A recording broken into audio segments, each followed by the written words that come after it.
Hare Krishna, Om Namo Bhagavate Vasudevaya, Om Namo Bhagavate Vasudevaya, Om Namo Bhagavate Vasudevaya, Namo Vishnupataya Krishna Prishthaya Bhutale Srimate Bhaktivedanta Swami Niti Namine Namaste Saraswati Devi Gauravani Pracharine Nirvishesha Shunyavadi Paschatya Desatarine Jai Sri Krishna Chaitanya Prabhu Nityananda Shri Advaita Gadadhar Srivasadi Gaur Bhakta Hare Krishna, Krishna Krishna, Hare Hare, Hare Rama, Rama Rama, Hare Hare, Mukham Karoti Vachanam, Pangum Langate Girim, Yatkapatam Hamande, Shri Gurum Dinatarine.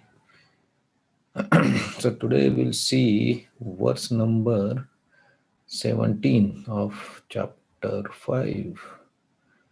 Okay, so let us chant the shloka. Tad buddhyastat atmanas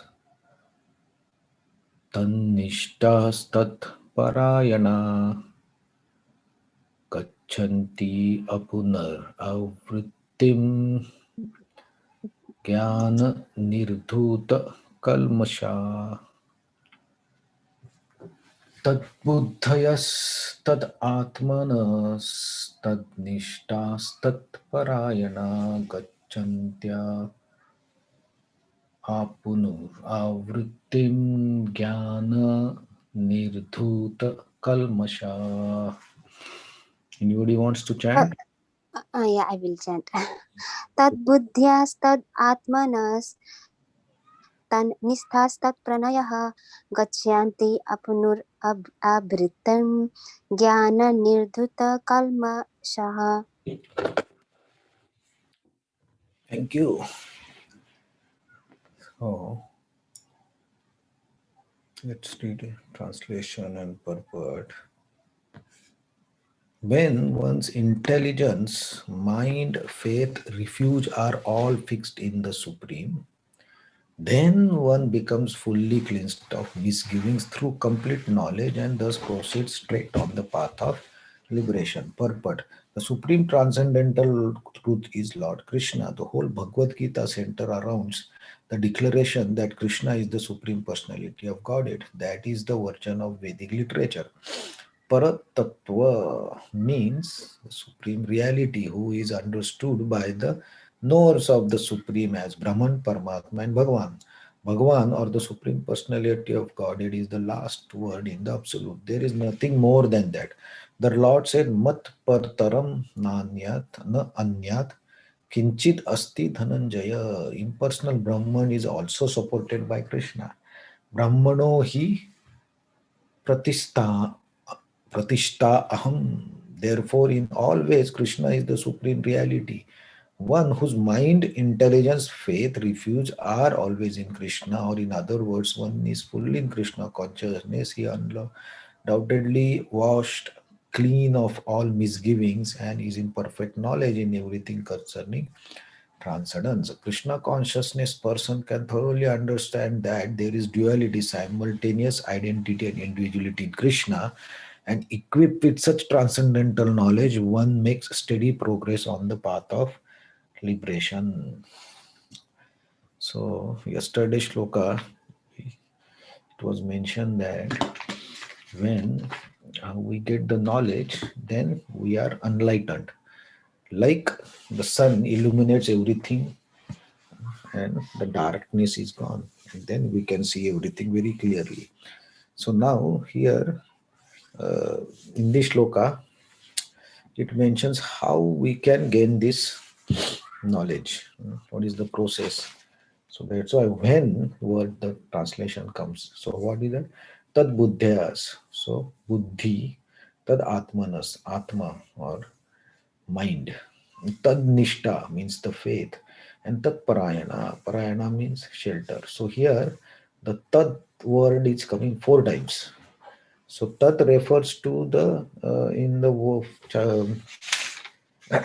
there is also one reference that this tat refers to the vibhu mentioned in the shloka number 15 because that is the continuation of talk. from 15. When one surrenders to Supreme, then what happens? The knowledge enlightens. And now, how the knowledge we get? So, surrendering unto Tat.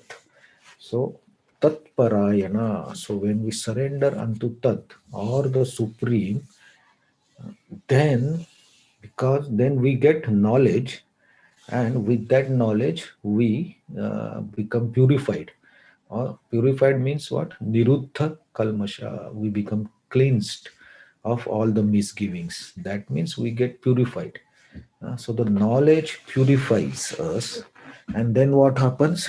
Kachanti apuna vrutam. The person goes to path of liberation, or the path from where it does not come back to this material world. So uh, we see that the four things mentioned here in this sloka are buddhi, mind, faith, and shelter.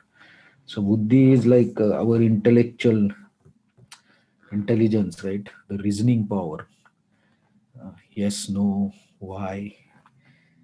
So we remove that reasoning, and we understand that the person to whom we should surrender is Krishna, or the Supreme, or the Super Soul.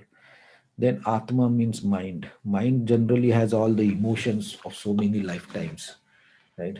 But we remove all the emotions and focus them towards the Supreme. Then Nishta, we put all our Nishta, or all our faith in the Supreme.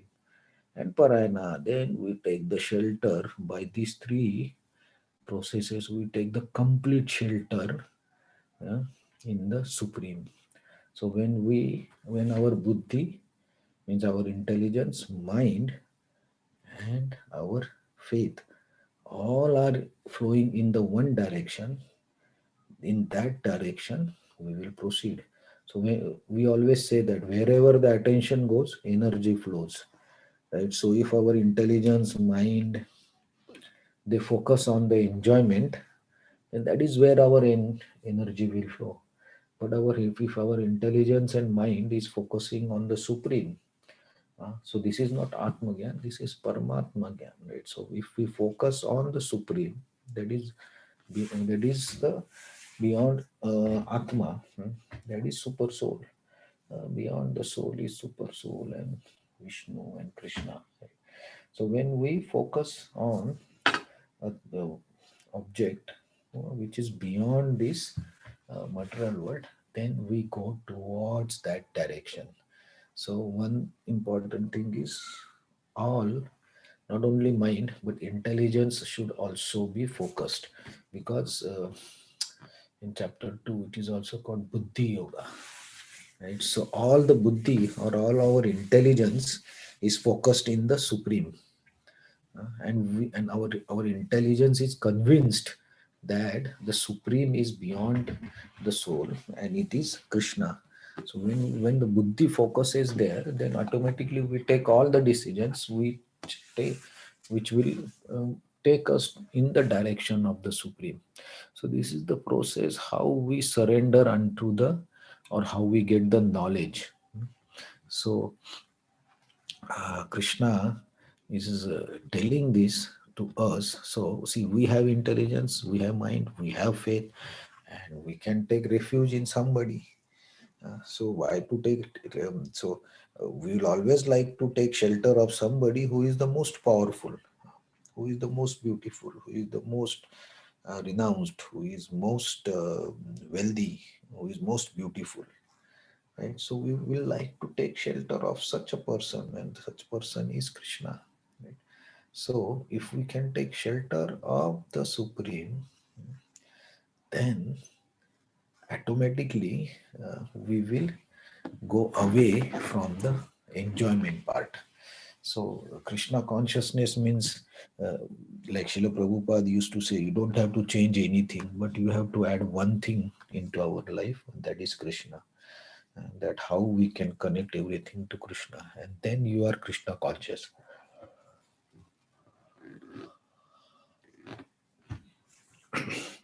So getting detached from the material world is very difficult on our own strength. But when we have some uh, superior shelter, that will automatically open our heart and remove the impurities. Means impurities are kama, the six impurities that we have, right? Lust, anger, greed are the main thing, and pride, false ego. So all these things will automatically be focused on Krishna. Then these things automatically get reduced. We don't become attached to our own ways of doing, but we try to dovetail with the Supreme or to Krishna. So attachment to Krishna will automatically give detachment from the material world. So what we have to do is we have to we have to focus on attachment.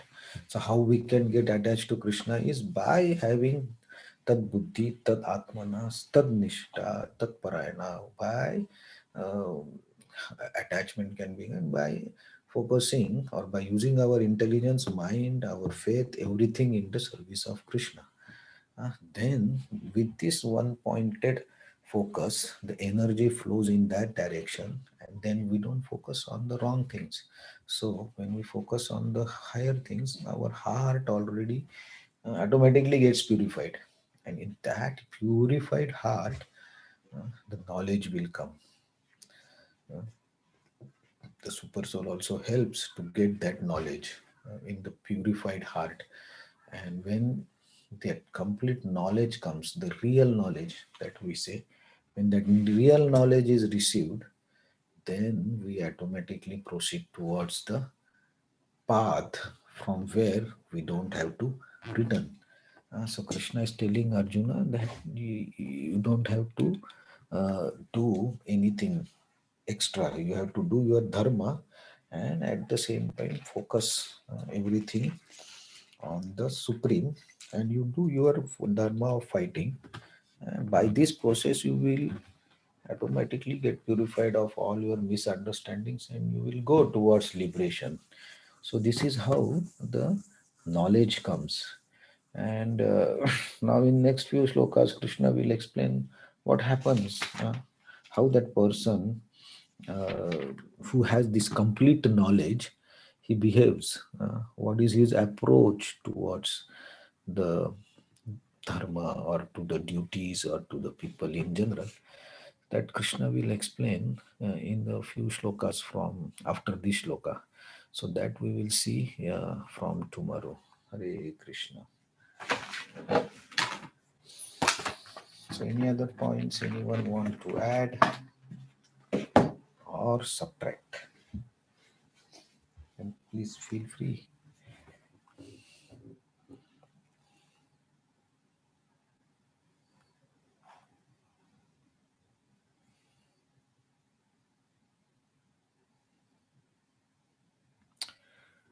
Okay, thank you very much for joining.